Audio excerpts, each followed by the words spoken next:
Hey everyone, Stacks here, checking out Silver Surfer Black #2 by Donny Cates and art by Tradd Moore. And I've been hearing a lot of people saying that the art in this book is making them cringe pretty hard. In my first review of Silver Surfer Black #1, I really wasn't fired up about it. But as I've read this one and going back and looking at the first one, I'm really starting to enjoy it, especially in the action scenes.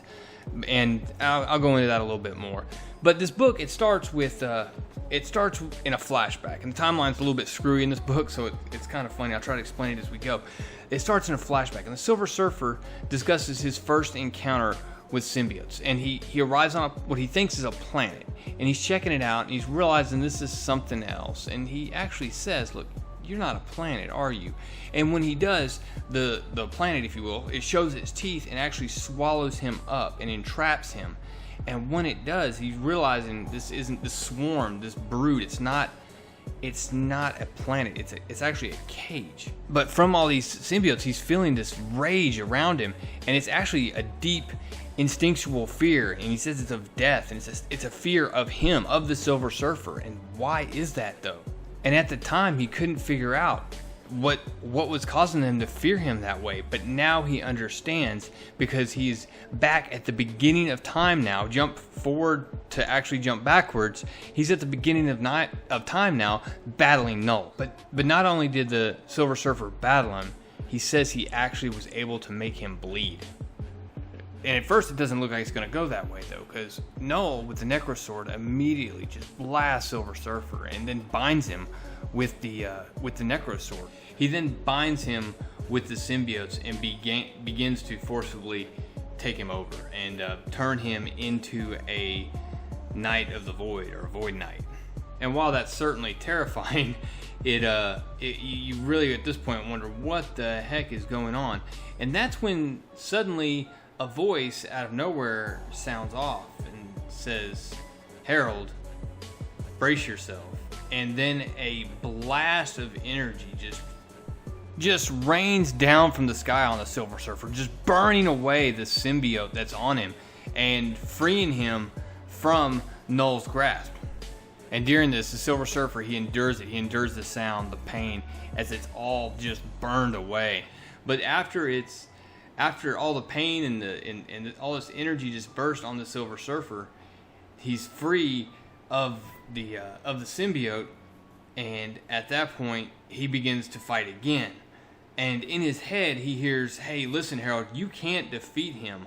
Run, follow my voice." And the Silver Surfer takes off. He's got the pull of this planet against him, but he takes off, and he says he feels on the back of his neck for the first time something that he hasn't felt in a long time, and that's cold.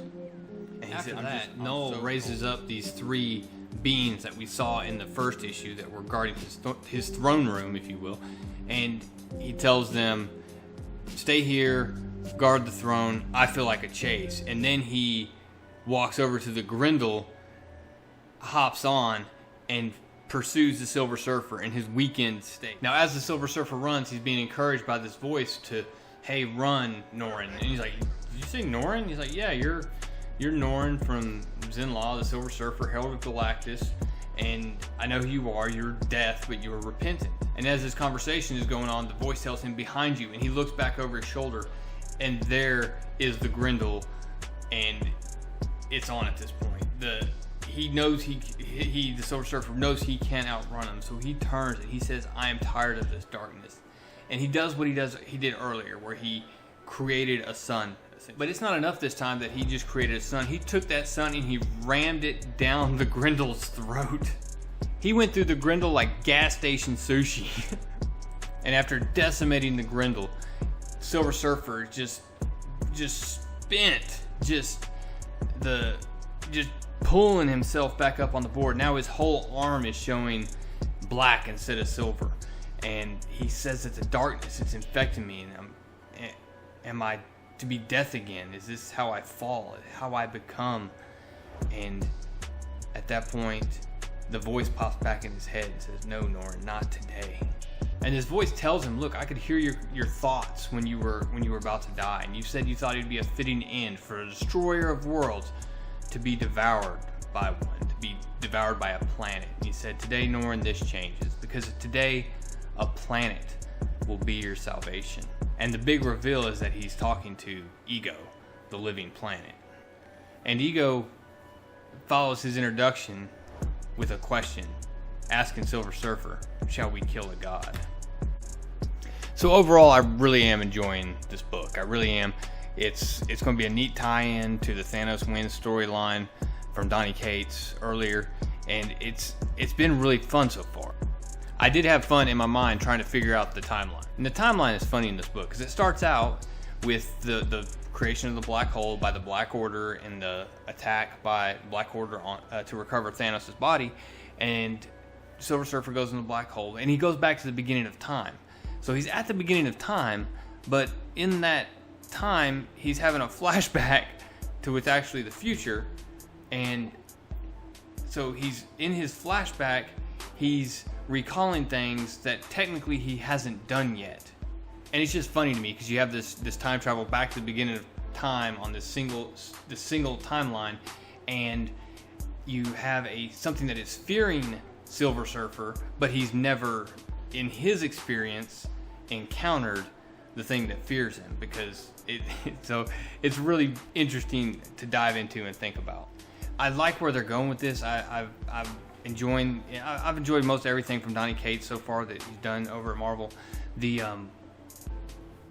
Like I mentioned before, I know a lot of people didn't like the art, and it just seems to fit the story for me. I'm not so opposed to something being different, as long as that different works within the confines of the story and working in this cosmic element. I think this art style, it isn't horrible. It works. For some reason, I don't think it works as well with Knull. I think Knull does better with somebody like Ryan Stegman. But I think the Silver Surfer style on this, I really like it. The scenes with him speeding away from the planet, I thought those were really cool. So guys, that's all I got. Tell me where you think Donny Cates is going with the Silver Surfer. What are we going to see here in this storyline? And guys, as always, make sure you hit that subscribe button. It really helps me in this game of YouTube to level up, and I really appreciate it when you do it. Leave a comment, leave a like. Guys, appreciate it. Real Comic Stacks out.